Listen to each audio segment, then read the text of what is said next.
पढ़ेंगे क्लास 10 के chapter 14 science का चैप्टर 14 जिसका नाम है ऊर्जा के स्रोत।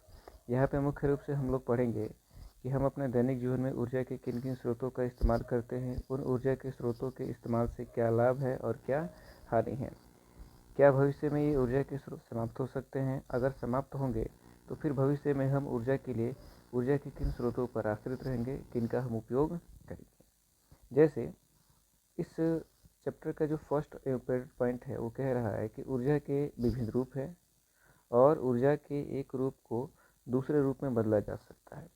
इस पॉइंट को हम इस प्रकार समझेंगे, जैसे कि ऊर्जा का अगर कोई एक रूप है, जैसे पवन ऊर्जा है, तो उस पवन ऊर्जा को हम विद्युत ऊर्जा में बदल देते हैं। फिर जल ऊर्जा है तो जल ऊर्जा में बहते हुए जल के अंदर जो ऊर्जा समाहित है उस ऊर्जा को हम विद्युत धारा उत्पन्न कर लेते हैं। जैसे नदियों पे बांध बनाते हैं, बांध बना करके और फिर उस बांध से टरबाइन जो जल गिरता है उसमें काफ़ी ज़्यादा धारा आ जाती है, उस धारा से हम विद्युत धारा उत्पन्न करते हैं।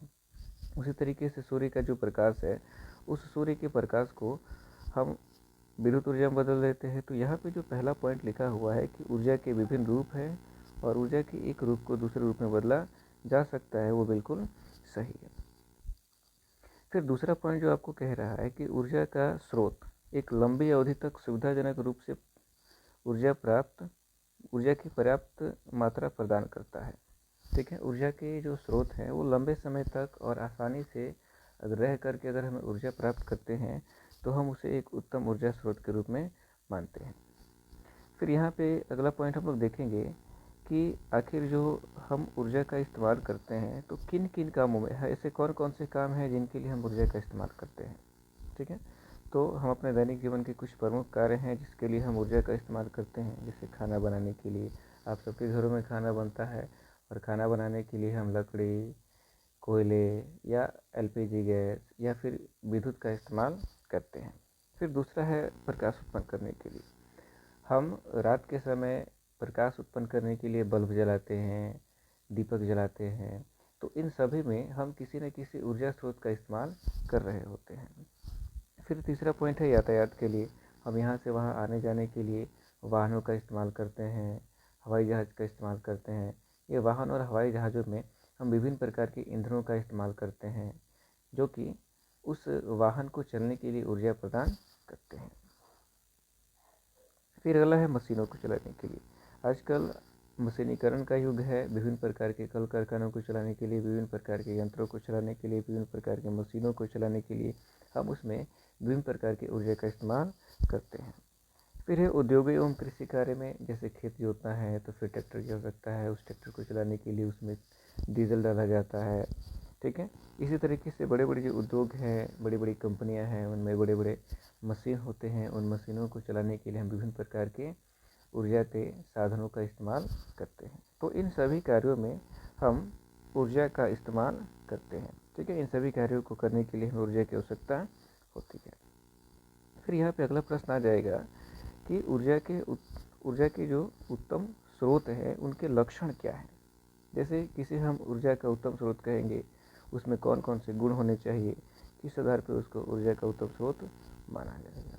तो किसी भी उत्तम ऊर्जा स्रोत के कुछ विशेष लक्षण होते हैं जिसके आधार पर उसको उत्तम ऊर्जा का स्रोत कहा जाता है। जैसे उसका प्रति एकांक जो कैलोरी मान है वो काफ़ी ज़्यादा होना चाहिए। जैसे अगर हम किसी ऊर्जा के स्रोत के 100 ग्राम मात्रा को जलाते हैं और उस 100 ग्राम मात्रा को जलाने पर हमें पर्याप्त मात्रा में ऊर्जा प्राप्त होता है तो हम कहेंगे कि ये एक अच्छा ईंधन है।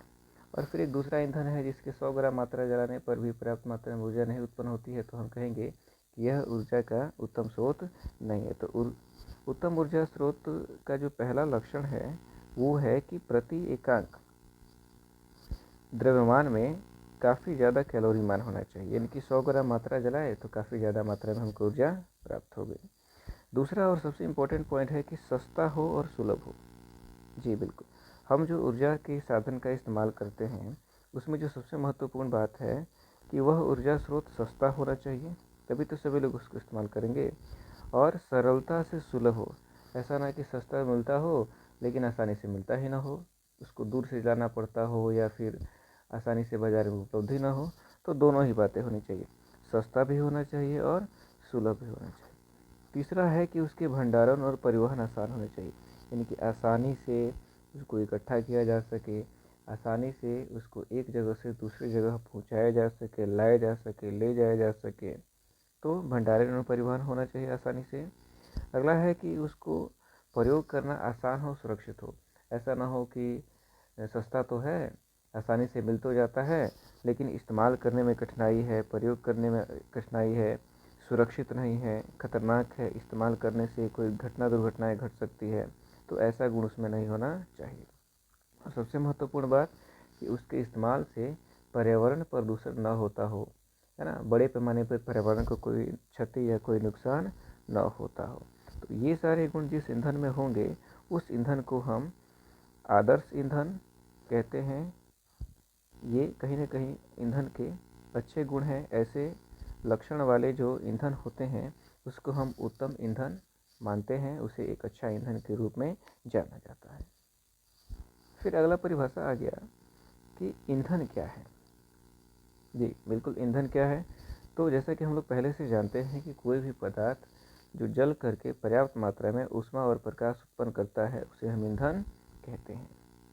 कोई भी पदार्थ जो जल करके पर्याप्त मात्रा में ऊष्मा और प्रकाश उत्पन्न करता है उसे हम ईंधन कहते हैं।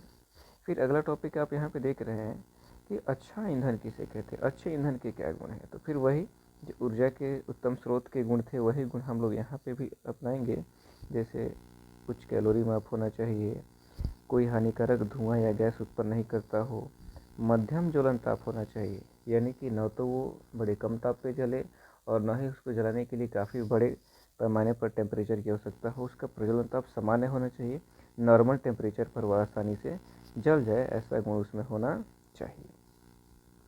फिर अगला बात यहाँ पे भी है कि वो सस्ता हो और आसानी से उपलब्ध हो, है ना, आसानी से उपलब्ध हो, सस्ता हो, ताकि अधिक से अधिक लोग उसका इस्तेमाल कर सकें, आसानी से जलने में कोई कठिनाई न करता हो, है ना, तो ये ईंधन के अच्छे स्रोत के गुण हैं।